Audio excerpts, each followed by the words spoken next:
Не успеа заседата на огнот кај Криволак што ја правеа над 100 полициски тигри, припадници на армијата и пожарникари за да го спречат пожарот да премине преку земјениот пат околу воениот полигон. Сега ќе се прават обиди да се пресретне на друго место, иако воените објекти се уште се далеку од огнената стихија. Гори мешана шума и ниска вегетација, а чадот се протега до Штип и Свети Николе. Овде ќе бидат активирани сите воздухопловни сили на Македонија за гаснење пожари, ертракторите, полициските и армиските хеликоптери. За жал, токму овде на ова место огнот успеал да премине од другата страна и зафатена е другата страна која што ќе води во насока на реката Брегалница. Ќе се обидем истиот да го пресечеме на друга позиција, бидејќи има уште едно место каде што може да се пристапи. Овде воздухоплови тешко помагаат, бидејќи дел од огонот тргни во насока на полигонот Криволак, иако сме далеко од војните објекти. Овде упативме, ги пренасочивме двата ер-трактори на дирекцијата, како и еден армиски хеликоптер. А веднаш по полнењето на гориво овде ќе бидат насочени и полициските хеликоптери. 4 големи жаришта се активни на планината Серета, со што овој пожар е најголем и најтежок од 9 кои беснеат на територијата на државата.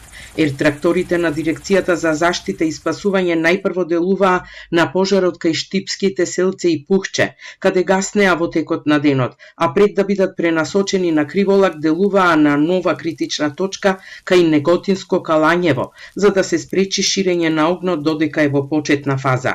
Трета активна точка на Серта е подловиштето, а четвртиот крак е пожарот кој се активираше вчера попладне во близина на воениот полигон Криволак.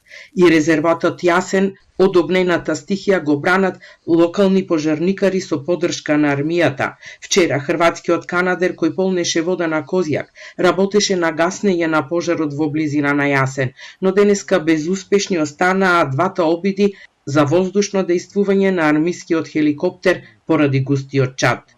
Еден сериозен пожар на територијата на општина Македонски Брод, село Тажево и Брезница, каде што рано утрово упативме еден армиски хеликоптер Ми-17, но поради густиот чад истиот не можеше да дејствува и се врати назад во базата. Нешто подоцна, хеликоптерот повторно се обиде со дејство, но чадта не му дозволи да дејствува.